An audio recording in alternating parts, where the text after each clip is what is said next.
Tory party conference the day before.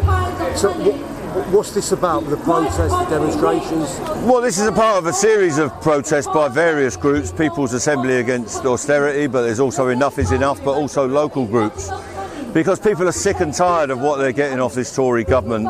It's going to be the agenda of cuts in our working class communities. It's going to be a transfer of wealth from working people and even people on middle incomes now to the super rich. The uber rich in our society are going to be better off, and we're all going to be done down, and that's going to mean mass poverty in our cities, in our towns and our villages. So we've got to be part of a movement that fights that stands up for our communities, ordinary men and women and families and individuals across this country who need solidarity, and we've got to build a solidarity movement, which is this is part of, and that's why we're here, to show the powers that be, the Tories in this country and the mass media, that we're not going away, that working class people are here as a force, and we're going to fight for our communities and our people. Well, some people say, look, you know, we've been here before, protests, strikes, demonstrations. Is it really going to change anything? Are we going to change anything? Well, we've got to change. I mean, we can't be full of, depression. We've got to lift ourselves up a bit. And what I think we've seen over the last few months is a change in attitude in the communities. People are telling us that they support the RMT strikes. We're getting a tremendous reception on the picket lines and on social media. The posties are getting that, and the telecoms workers. People are supporting them because they realise they're standing up for all working people. We all need a pay rise, whether you have got a full-time job, a part-time worker, or even people on benefits who maybe can't work or have gone past retirement age. We all need to keep up with prices. It's not our fault that inflation has settled in. It's not our fault that interest rates are going up.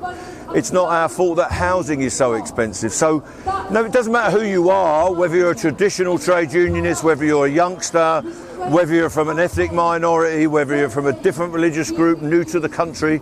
We're all workers. We've all got to make our way in society. We've all got to make our way in employment and in our communities. And we cannot be divided on whatever grounds they want to throw at us.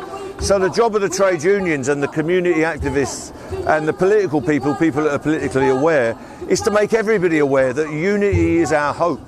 And we will not be divided. So that's what it's about. And I can sense this is different now, because we've got the unions taking action.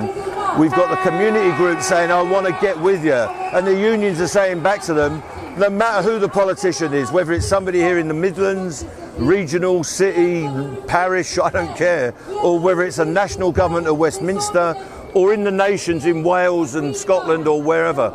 You've got to deliver something for our people, our working people, and we won't accept more austerity and more cuts in our communities. Brilliant.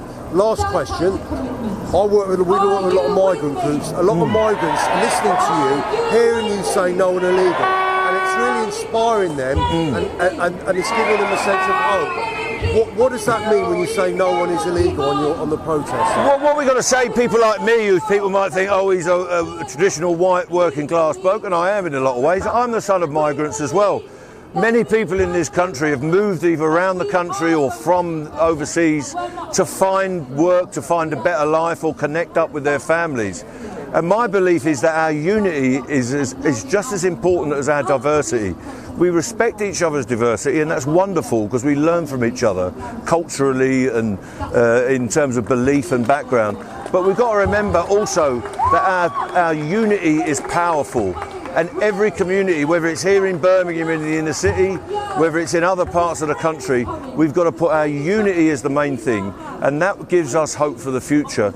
The powers that be want us to be divided. They want us turning in on each other, whether it's about problems at work or problems in the community. And we've seen a few things lately that are troubling in Leicester, in this part of the world. We don't want that. We don't need that. We don't need religious or ethnic strife. We want everybody to pull together because the problems in front of us are bigger than any problems in our community. So that's my message. Nobody is illegal. Everyone who comes here has the right to earn a living and a right to live in peace and harmony with their neighbours. That's an old-fashioned method, but these messages are actually fundamental to us getting on with each other and forming a good life together. Brilliant. Right.